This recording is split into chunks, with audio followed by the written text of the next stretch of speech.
December 21st, 1968, the countdown to one of the greatest moments in exploration began. The first manned lunar flight, Apollo 8, was scheduled to fly 230,000 miles out into space, orbit the moon 10 times, and return home. For the first time in history, humans were poised to head away from Earth and venture out to another world. It took a lot of guts, it took a lot of nerve to do Apollo 8. It really was a gutsy mission. The biggest thing about Apollo 8 that I was impressed with was that the country let us do it. It showed the real capability of this country, the real willingness of this country to do things which were forward-reaching and took some nerve to do. We knew that the Russians were hell-bent to do the same thing, and by golly, we were going to get there first. But I really didn't think they'd get them back. I just didn't see how they could. Everything was for the first time, everything. While everyone knew the stakes were high, few realized the full level of risk NASA was assuming on Apollo 8. Even its flight operations director privately set the chance of a safe return at just 50%. Across the country, Americans watched in awe as Apollo 8 set out on man's first journey to the moon. It was all there in our emotions as they took off. It was a combination of concern for their safety and knowing that this was this great pioneering venture. Roll pitch program. Roger. Mark, Mode 1 Charlie, Apollo 8. It was an event beyond all other events.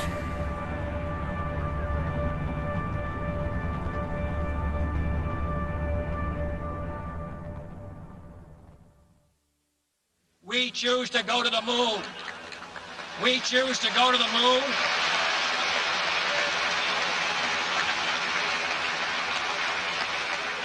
We choose to go to the moon in this decade and do the other things, not because they are easy, but because they are hard. Because that goal will serve to organize and measure the best of our energies and skills. Because that challenge is one that we're willing to accept, one we are unwilling to postpone, and one we intend to win. In 1962, when President John F. Kennedy committed the United States to sending men to the moon before the end of the decade, NASA was already struggling to catch up with its counterpart in the Soviet Union. Encouraged by Kremlin leaders to create high-profile missions, the Soviets had awed the world time and again with their achievements in space. The first satellite, the first man in orbit, the first long-duration flight, the first dual capsule flights, the first woman in space, the first spacewalk. In the eyes of the world, through the mid-1960s, the Soviets were the leaders in space exploration. NASA wanted to beat the Russians. That's what this program was about, to show the world that the American system and the American way of doing things could do great things, and that was as much a public relations goal as an engineering goal.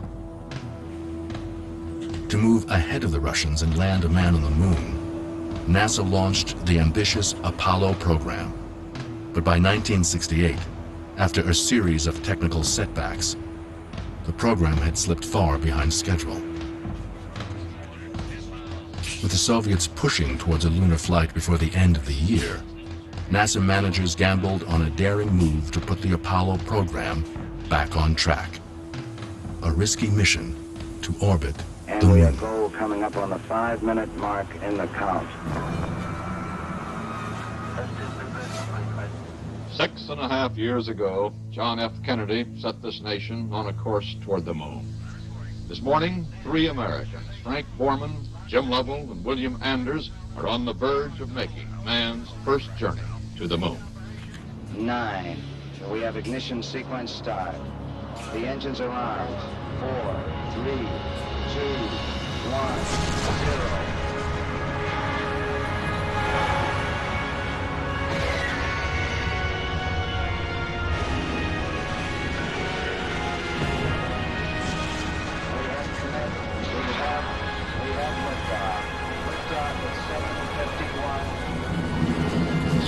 is shaking under us.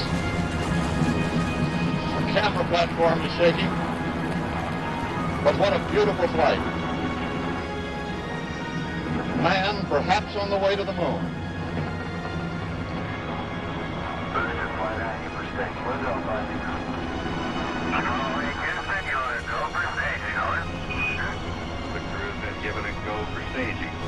And there is the staging. That's one. See the first stage cut off.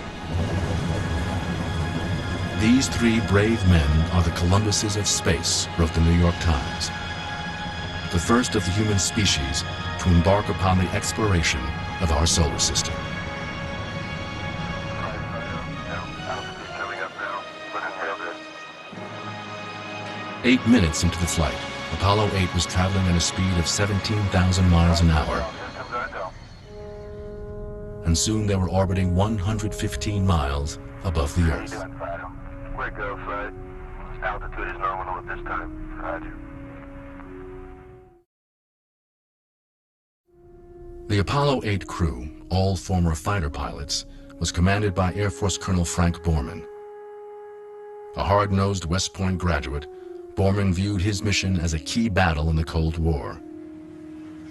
He was so focused on getting his crew home safely that he had fought to eliminate any risk he could, even arguing unsuccessfully against bringing a TV camera on board.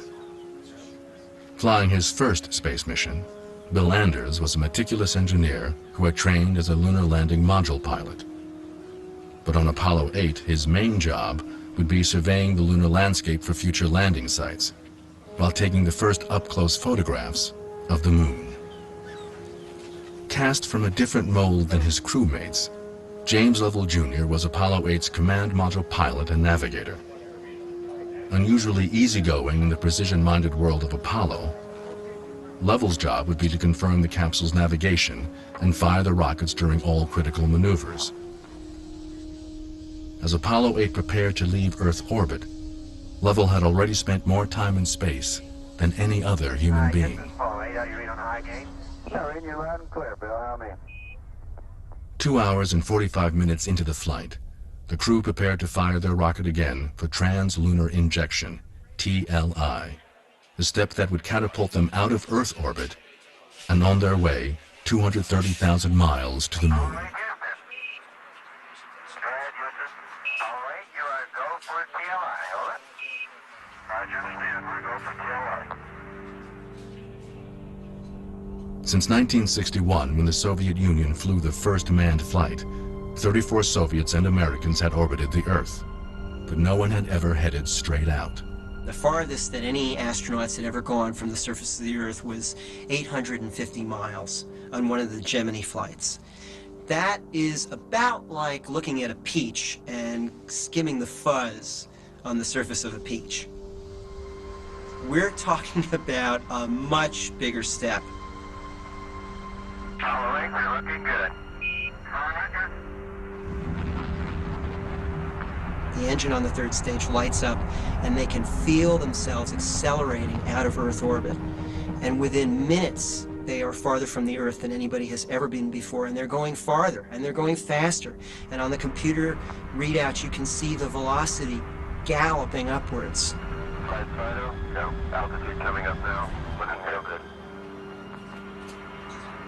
Flight boost to this, They're getting up to 25,000 miles an hour, which is what it takes to get you out of the Earth's gravitational well and onto a path for the moon.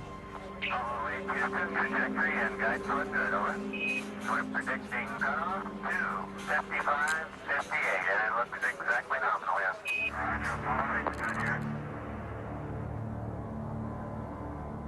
As Apollo 8 embarked upon their 6-day mission, they left behind a deeply troubled planet.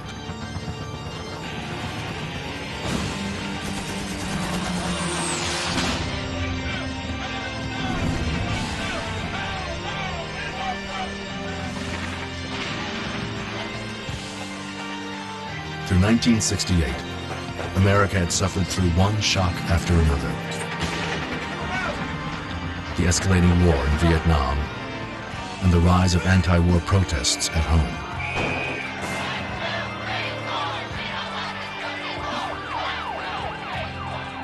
the assassinations of civil rights leader Martin Luther King Jr. and presidential candidate Robert F. Kennedy. Race riots in the cities, and chaos at the Democratic National Convention. As troubles mounted in the outside world, NASA had been struggling for nearly 2 years with its own problems. In January 1967, before the first manned Apollo flight had even flown, a flash fire erupted in the Apollo 1 capsule, killing the crew during a routine drill. NASA immediately grounded manned flights for 18 months, as engineers furiously redesigned the Apollo capsule. The next 5 unmanned tests of the massive Saturn V rocket system, including flights that were called Apollo 4, 5, and 6, were hampered by technical problems that sent the rocket team back to the drawing board again and again. And by early 1968, it was apparent that construction of the lunar landing module was also hopelessly behind schedule. Apollo manager George Lowe spent several months trying to come up with some way to get the program back on track. Lowe knew that something drastic had to be done to preserve any realistic chance that an American would land on the moon before the end of the decade.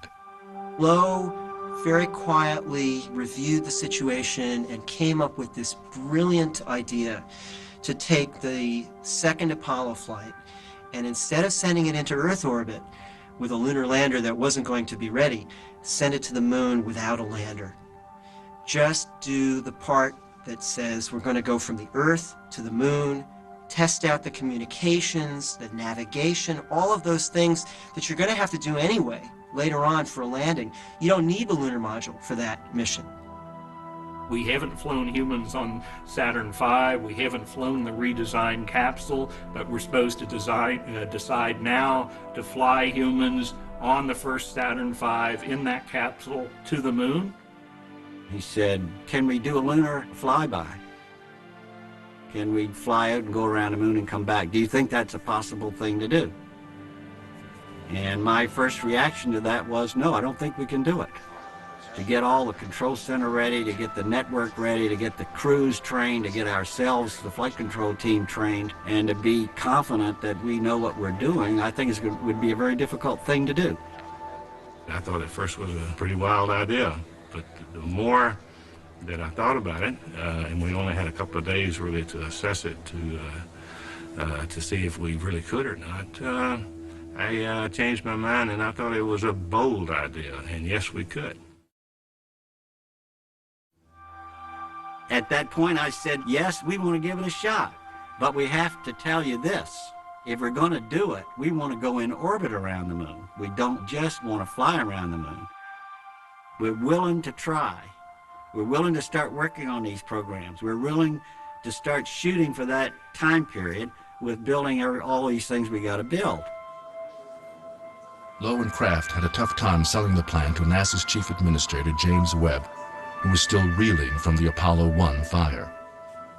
Webb told his managers that their idea would put the whole program at risk.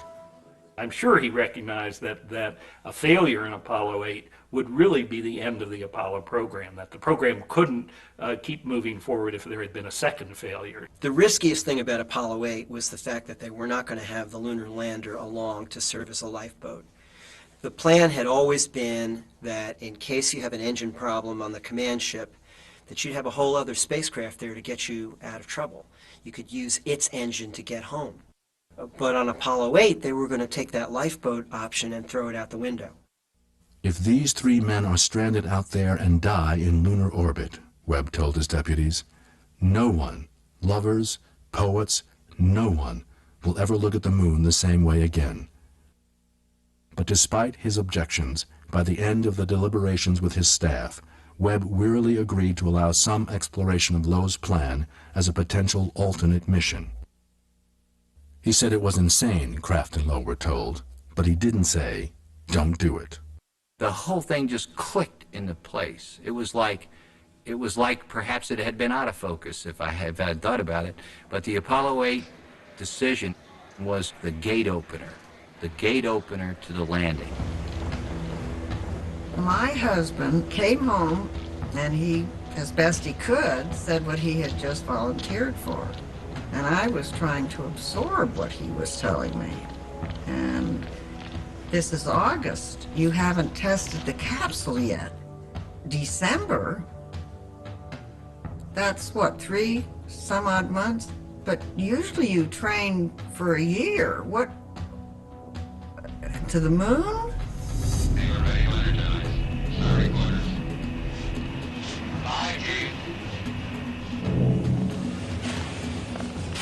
For 4 months, the flight crew of Apollo 8 and their ground crew trained relentlessly, working with a whole new mission plan and pushing to develop all the technical skills required by the new flight. It compressed everything that we were doing. It compressed building the software and the computers to go to the moon. It compressed measuring the instrumentation we had to look at the spacecraft when we were going to the moon. And we convinced ourselves, okay, we're now ready to go. But we think we can do the flight control. We think we can do the computers. We're satisfied the spacecraft's going to work. So let's get ready and go. While NASA pushed to get ready for Apollo 8, the Soviets were busy preparing for their own lunar mission. In mid-September, they sent a capsule looping around the moon, carrying turtles, mealworms, and a life-sized mannequin. Then in mid-November, Zond 6 carried another payload around the moon. Knowing that the Russians had a brief window to launch a lunar flight in early December, Americans sensed that the race to the moon was coming down to the wire. NASA's worst fears were realized when the CIA sent word in late November that a Soviet rocket capable of carrying 2 men was moving into launch position. Just a month before Apollo 8, it looked like the Soviets would outmaneuver the Americans once again. People in our country were convinced that we would be the first to land on the moon because they were used to the fact that we were always the first. The first, the first. What no one outside the Soviet leadership knew was that both unmanned Zond flights in the fall had problems during re-entry that would have killed a cosmonaut. In the upper reaches of the Soviet government, a heated debate was underway over whether or not to risk sending men on a December flight to the moon. We could have done it 6 months earlier. 2 of the crews had passed all the tests and trials. Certainly it was only the indecisiveness of our chief designer at the time, Vasily Pavlovich Mishin, that caused us to fall behind in this program. As NASA managers held their breath, the window for a Soviet launch came and went. Soviet leaders were ultimately unwilling to risk a crew without another test flight. While the Apollo 8 astronauts made final preparations for their flight at Cape Canaveral, their wives were left in Houston, caring for their families on their own. I would say they were probably gone 6 days out of every week. We had to fend for ourselves. I mean, we didn't expect them to worry about us, and I would say that we probably kept many things of the family to ourselves. As much as I tried to hide my fears even from myself, it was not easy on any of us, and it wasn't easy on our children, especially the older children who understood what was happening. We'd say how proud we were, how confident we were, and then I'd go back in the house and kick a door in. I mean, I thought, they're rushing it, they're leapfrogging, they're too anxious to get it going. And I just sort of figured maybe you'd better face up to that and give it some thought and stop living in this cocoon, because this time it's not just another test flight. We thought, we're in this is our life, we're military wives, we're not trained for this, but this is the kind of life we live. And there were other wives in other parts of our country at that time who were wives of people missing in action in Vietnam, who were wives of fighter pilots fighting in Vietnam, and that's what our role would have been had it not been this. As the training for the new mission progressed, Frank Borman was approached by Deke Slayton about his next flight. With all the changes in the flight schedule, it now looked as if Apollo 11 would be the first attempt at a lunar landing. In the typical crew rotation, that assignment would fall to Apollo 8's backups, Neil Armstrong, Buzz Aldrin, and either Fred Hayes or Mike Collins. In this case, though, Slayton wanted to give Apollo 11 to Borman with his crew intact. But without consulting Lovell and Anders, Borman cut off the discussion. For the sake of his family, he told Slayton, if he could get Apollo 8 home safely, it would be his last flight. Just weeks before liftoff, outgoing President Johnson asked the astronauts to leave Cape Canaveral to attend a gala dinner at the White House. The Ys were flown from Houston to the White House, and all I remember is being extremely nervous because the Hong Kong flu was going around. And I don't remember anything about what happened in the East Room. There was some operetta or show put on, and all I heard was coughing and sneezing and thinking, this crew will be sick on the flight. They shouldn't be here. At the end of that program, we said goodbye to them in a room full of people. And he gave me some tapes that were to be played if something happened to him. And I think we were very aware when we said goodbye that this could be goodbye.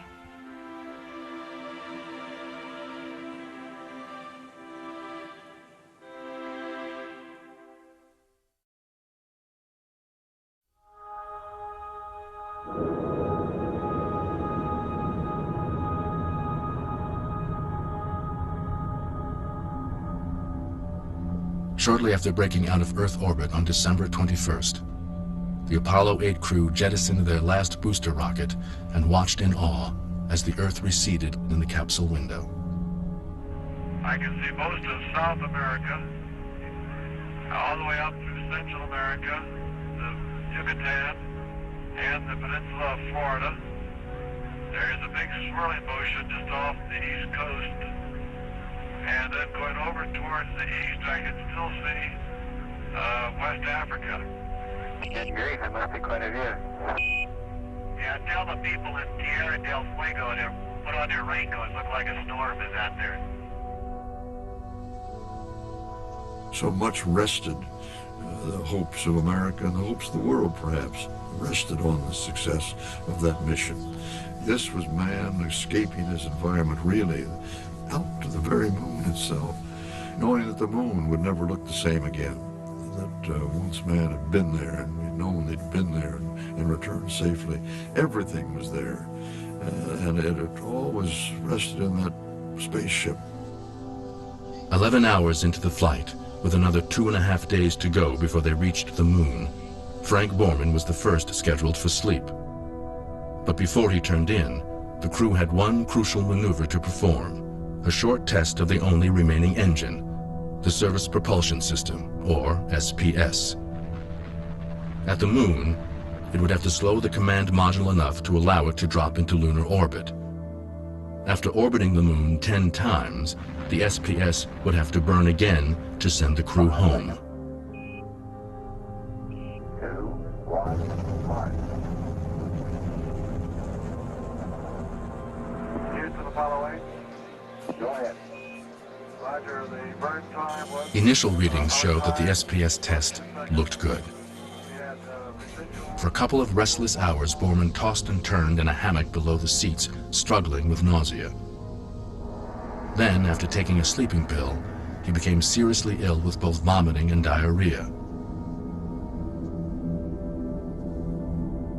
When doctors in Mission Control learned of Borman's condition, they immediately suspected a virus in the capsule.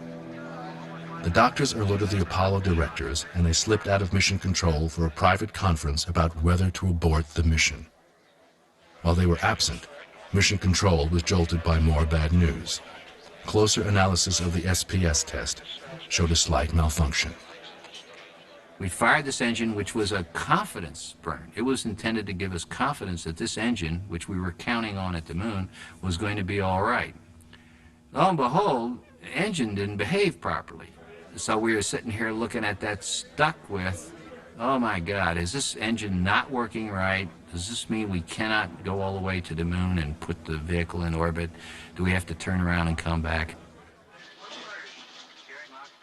After 10 minutes of anxious debate, NASA engineers reported that the malfunction was likely temporary, and they believed the engine would work properly when fired again to go into lunar orbit. Without enough fuel to test the engine again, 32-year-old flight director Glyn Lunny made the call to proceed on course. When Kraft and Lowe returned from their deliberations over Borman's illness, they accepted the decision on the SPS, having made a similar call about the crew's health. By now, the commander was feeling a little better, and the other astronauts were showing no signs of infection. Though off to a rocky start, the mission would continue as planned. At 2 p.m. on December 22nd, the second day of the mission, networks interrupted Sunday programming for the first televised broadcast from Apollo 8.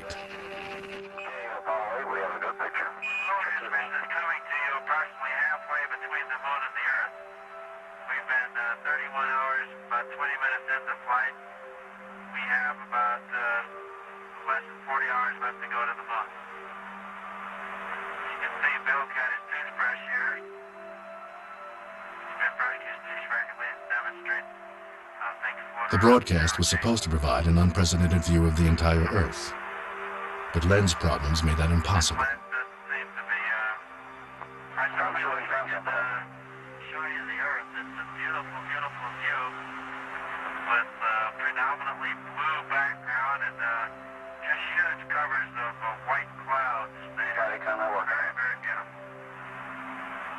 Even without the Earth views, Americans were captivated as the drama of the crew's voyage began to sink in.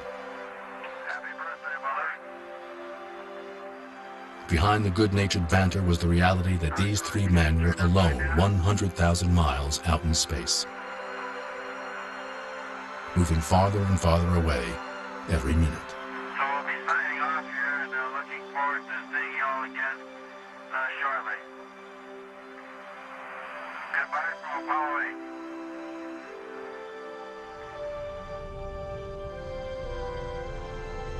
At 2:30 in the afternoon, Houston time, on December 23rd, the third day of the mission, the crew of Apollo 8 crossed the gravitational divide. Now, instead of pulling away from the Earth, they were being pulled toward the moon. All right. Mode 1, 5 hours. Roll. 1. Roger. The new attitude for the mode 1, 5 hour and mode 15 are... 12 and a half hours later, tension filled the air as the astronauts prepared to fire the SPS engine. If all went well, it would slow the capsule just enough to safely enter lunar orbit. The crucial maneuver would take place on the far side of the moon, out of radio contact with the Earth. 50 seconds away from time of LOS now. Our distance away from the moon, 460 nautical miles. The moon is moving along in its orbit at thousands of miles an hour. It's 2,100 miles across.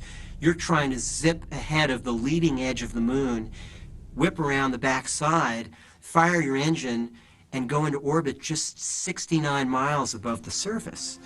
You know, 69 miles out of 230,000 miles is not, doesn't leave you a lot of room for error. 1 minute to LOS, all systems go. The backup crews and nearly every flight controller gathered in the control room. Current altitude away from the moon, 377 nautical miles. At 3:59 a.m. Houston time, the spacecraft curved behind the moon. And then we had lost the signal as it went around behind the moon. And it was rather depressing all of a sudden. It was a letdown, like, well, you know, what's going on? We don't know. We can't talk to him. And the first thing that I heard was from Glyn Lunny, who said, this is probably a good time for everybody to take a break. And I thought, that's the dumbest thing I've ever heard. How can we take a break when the spacecraft and the guys are around on the dark side of the moon? And he said, well, there's not much we can do to help them now. And we have a few minutes here, so it's a good time to take a break. If the burn went well, Apollo 8 would reappear in 36 minutes. If the SPS malfunctioned, the capsule could be sent hurtling into deep space or crashing to the lunar surface. These things seem to happen at night, always the middle of the night, Houston time. Wives had brought food over and we had tea and coffee, and we were sitting around with the squawk box waiting for this thing to occur. My children were all upstairs asleep. I knew I had the full responsibility of them, and so I did worry, but I tried to not think beyond that because it was such a huge step for the U.S., for the world, for mankind. It really was. 10 minutes after losing communication with Earth, Jim Lovell fired the SPS engine. With the command module traveling backwards, the SPS burned for 4 minutes to slow the capsule into lunar orbit roughly 70 miles above the moon's surface. In mission control, everyone tried to remain calm as they watched the minutes tick away. As they were coming around behind the moon, I had set up 2 countdown clocks, one if the burn was not successful and one if it was. Apollo 8, Houston. Apollo 8, Houston. Houston, Apollo 8, over. Hello, Apollo 8. Well, we've got it. We've got it. Apollo 8 now in lunar orbit. There's the steering room. This is Apollo control. Houston, switching now to the voice of Jim Lovell. And then, when we heard from the crew, within a second of the time that we expected to for a nominal burn, it was one of the happiest moments of my life.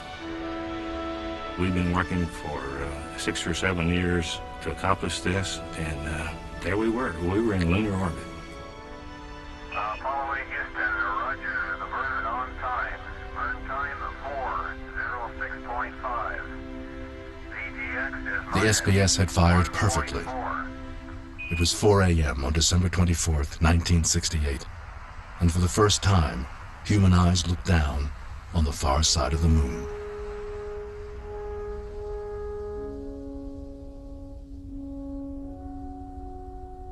Everybody sort of saw it at once, and suddenly here we were, knew we were on the back of the moon. Now we could look down. First time we saw the moon was this dramatic, high contrast lunar surface. We were like 3 school kids looking into a candy store window. I think we forgot the flight plan. We had our noses pressed against the glass. We were looking at those craters go by, and it's a really amazing sight, really amazing sight.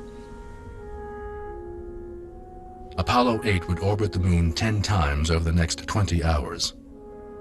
While the ground crew tracked the gravitational influences on their spacecraft, the astronauts were busy surveying for future landing sites.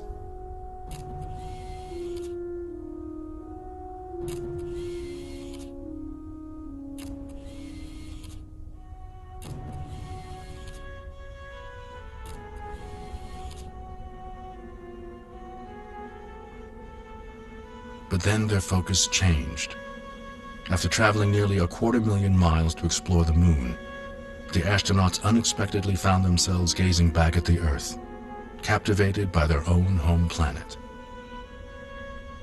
The moon was a terribly distraught landscape. It was the most awe-inspiring moment of the flight when we looked up, and there coming over the lunar horizon was the Earth. It was the only object in the universe that had any color to it, basically blue with white clouds, and everything that we held dear was back there. It was a long way away. Oh my God, look at that picture over there. Wow, that's pretty. Anders clicked off a black and white shot, and then Lovell gave him the color roll. He slapped that on the back of the Hasselblad camera, and he took the picture that became probably the most famous picture of the decade, if not one of the most famous of the century, of the Earth rising beyond the moon.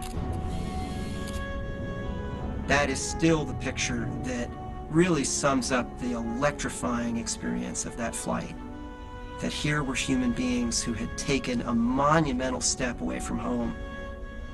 And Anders came to the realization, even during the flight, my God, we've come all this way to study the moon, and it's really the sight of the Earth that has had the most impact. It's almost as if we're discovering the Earth for the first time.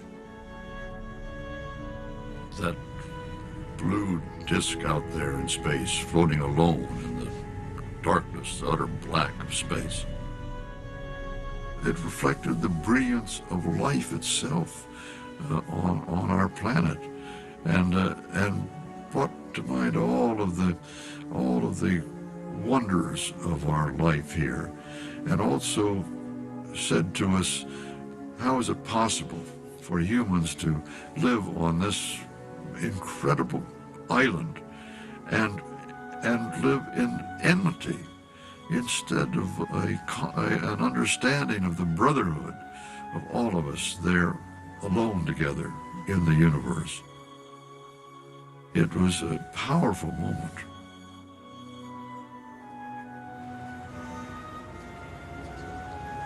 As the Apollo 8 crew looked homeward, around the world, millions of people were united by the same impulse, stopping for a few moments to stare skyward at the distant moon. It was Christmas Eve. I got in the car and I was driving home, and there was the moon. It was just absolutely beautiful. I looked at it and, oh my Lord, they're there. I mean, it was, to look up at the moon and say, my husband is going around that moon at this moment.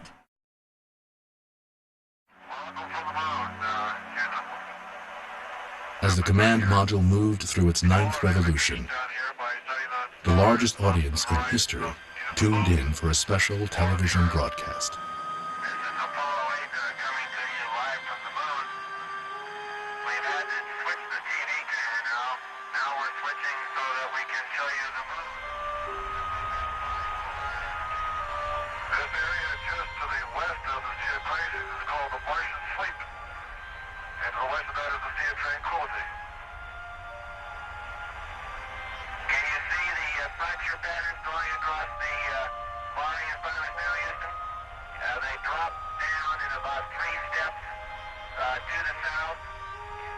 For 20 minutes, the astronauts cataloged the mountains and craters they were passing over. Then, as they approached the moon's dark side, they began to read a passage they had selected from the Bible's book of Genesis, the creation story.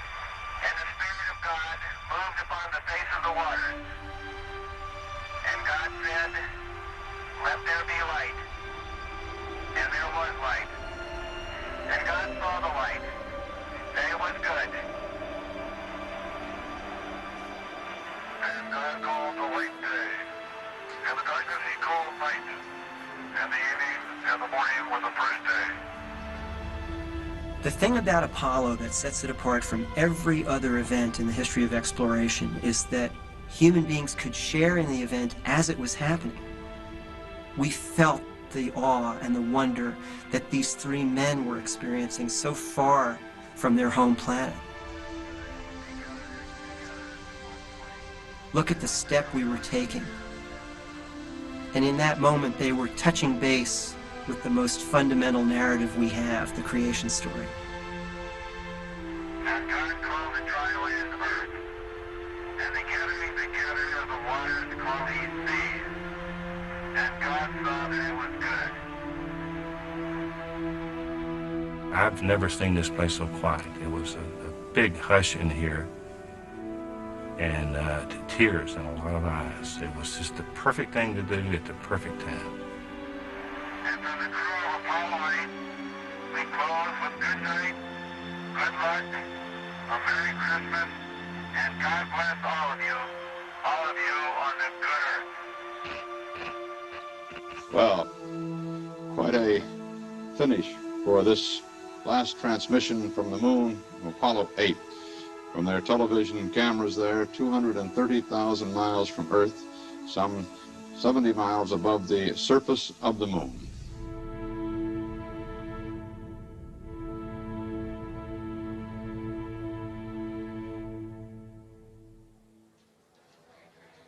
Chris came by one night. I said, hey, Chris, I'd really appreciate it if you'd level with me. I really, really want to know what you think their chances are of getting home. I really want to know. So he sat there with me and he pondered and he said, "You really mean that, don't you?" And I said, "Yes, and you know I do. I really want to know." And he said, "Okay, how's 50-50?" I said, "Good. That suits me fine." After 4 days in space and 19 hours orbiting the moon, the astronauts were exhausted and ready to head home. With the capsule facing forward, they would fire the SPS engine again on the moon's far side to gain enough speed to break out of lunar orbit. Stow all the cameras, stow everything. Because this burn will be a bang. Get the whole damn thing in ship shape. Because now she's going to take us home. And we're just minutes now from the most critical maneuver that Frank Borman, Jim Lovell, and Bill Anders have yet to perform on this historic flight of Apollo 8. This was it. This was the one that had to go. Firing their SPS. This had to work or we'd lost those astronauts and the Apollo 8 mission. We knew that they had to get this burn to get out of orbit, otherwise they'd still be there. So it was tense, and it was one of the more critical steps, and we knew the consequences.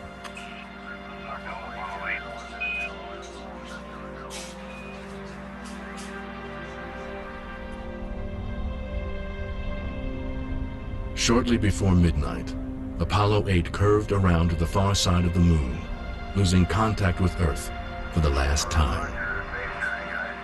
We lost the signal exactly at the right time when he went behind the moon, and everybody at that point got up, started walking around in the room, and I got on my intercom and said, "Look, you guys do what you want to do, but I'm going to sit here and I want to pray a little bit. I'd like to have a little quiet here because this is one hell of a tense moment for me and for those guys in that spacecraft. So for God's sake, be quiet for me." Apollo 8, Houston. Apollo 8, Houston. And there was just dead silence. I mean, you really could have heard a pin drop. No one was breathing. No one was moving and waiting to hear something, because all you heard was Mission Control saying Apollo 8. You know, it was a one-way transmission. Apollo 8, Apollo 8, nothing, nothing, nothing, nothing, nothing. Apollo 8, Houston. Apollo 8, Houston.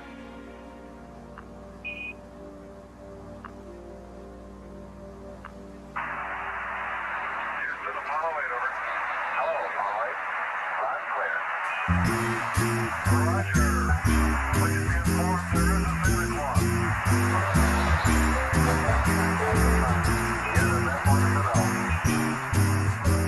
And then Jim, bless his heart, "Please be advised there is a Santa Claus." I don't know. It worked.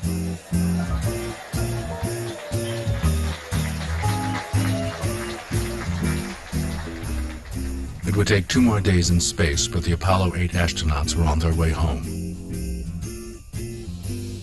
Relaxed and confident, they began to enjoy the ride, opening a few Christmas presents and catching up on much-needed sleep.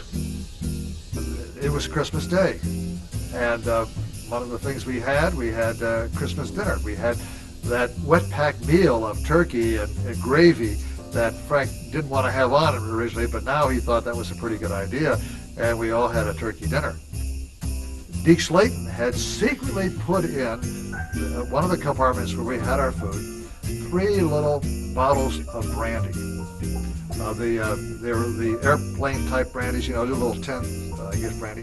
And as a welcome back, of course, you know, Frank wasn't about to let us drink it. I think when you go out on the edge, like we did, sometimes the rewards are things that you never even anticipate. This was the one time when I saw that everybody in the world seemed to admire what we had done and that it was for a peaceful purpose. It was a Cold War act, but it wasn't an aggressive act. You know, Apollo was an adventure that wasn't just on the scale of a nation trying to do something great, but really all of humanity trying to take a giant leap forward. The impact of seeing the Earth as a planet, as a very small, very distant, and apparently to the astronauts, fragile-looking ball in the blackness of space. That is a moment that ranks up there with any in the human species.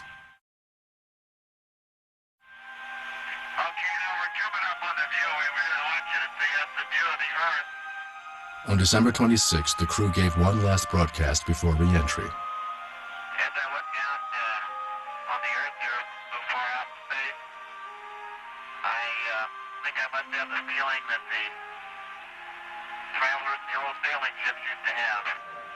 We've gone on a very long voyage away from home, and now we're headed back. And I have that feeling of being proud of the trip, but still happy to be going back home and back to our home port. Roger, Bill. We should be glad to get you back. I'm so glad.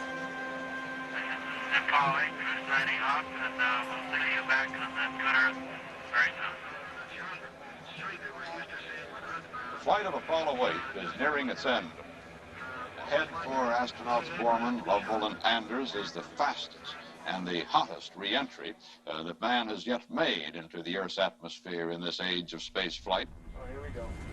When Apollo 8 began its re-entry, they were traveling at 25,000 miles per hour. That's the air glow we're starting to get sweaty. What? Well, okay, we got this is going to be a real ride. Hang on. The spacecraft started to rumble, and it was the first fire coming off of the heat shield, and we now could detect the G-forces. And pretty soon it looked like we were inside a blowtorch. We're on 5 G's, switch on. Okay, we got it. EMS, hang on. A lot of G's. We're watching.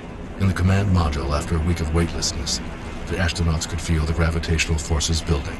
Okay. 5. We would dig into the atmosphere until it sustained the maximum amount of G's and thermal load that the spacecraft was designed to take. Then we start out again. Then we'd roll over 180 degrees and start back down. In the Pacific Ocean, 900 miles southwest of Hawaii, the crew of the USS Yorktown prepared for the recovery. Ken Mattingly just put in a call and just frankly labeled it a radio check. He's gotten no responses yet.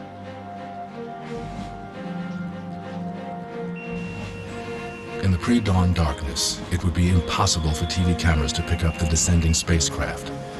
But TV correspondents were there reporting to an anxious public.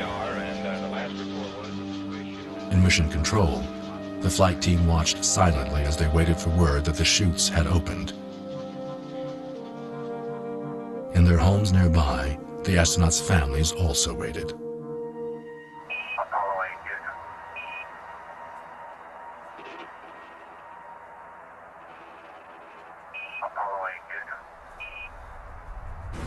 VHF antennas recovery. VHF AM simplex. Beacon's going on. Apollo 8, you got it, Jim. You got the call. Give him a call. Okay. Yes, sir. Apollo 8, over. Apollo 8, Airbus 1, go ahead. Roger, Airbus 1. We indicate 8,000. We can't see the chutes, so we're going down very slow. Roger, this is Airbus 1. You're sounding very good, very good. You have been reported on radar southwest of the ship, about 25 miles. Welcome home, gentlemen, and we'll have you aboard in no time. At 4:51 a.m. local time, Apollo 8 splashed down in the dark Pacific. I can remember hanging from my straps with all the trash that had been collected on the floor, thinking, here we are, heroic lunar explorers, hanging upside down in the ocean with all this dirt falling in our faces. It was wonderful. I mean, I was sick as a dog from seasick, but we were lying there reflecting on the fact that everything had worked and we'd done our job well. It was great.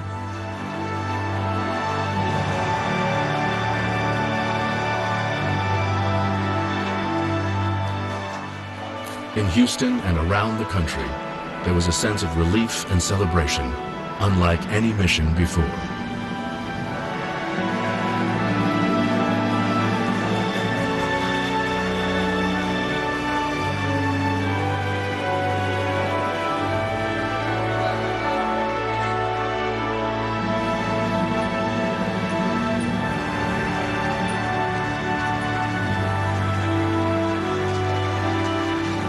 Just to see them being taken out of the space capsule onto the ship, it was wonderful. I mean, I still remember how exciting it was just to see these men, knowing where they've been and what they've done, and how the country reacted. I don't think it impacted on me until they came back. I was just so shocked that they really were heroes, so to speak, and I never thought of it that way to start with, but they really were. Frank Borman, Jim Lovell, and Bill Anders were hailed throughout the world for their heroic feat. They were given ticker tape parades in New York, Houston, and Chicago. Named Men of the Year by Time magazine, and honored before a joint session of Congress. Even the Russian state newspaper published an editorial praising their infinite human courage and daring. But for Frank Borman, the most memorable accolade came from a stranger who sent a 4-word telegram. "Thanks," it read. "You saved 1968. We did it. We overcame the obstacles. We overcame the fire, the problems with the lunar module, the problems with the Saturn V that we had, and we did get people around the moon before the Soviets. We knew that this was the beginning of a grand new adventure. It was a moment at which people put aside the trauma of that year and their own day-to-day concerns and were just taken out of themselves, as only this kind of an enterprise can do, to let you see beyond yourself. That was the real legacy of Apollo. And the real impact of Apollo 8 was that we had a perspective that was a mountaintop experience for the entire human race. And from the crew of Apollo 8, we close with good night, good luck, a Merry Christmas, and God bless all of you on the good Earth.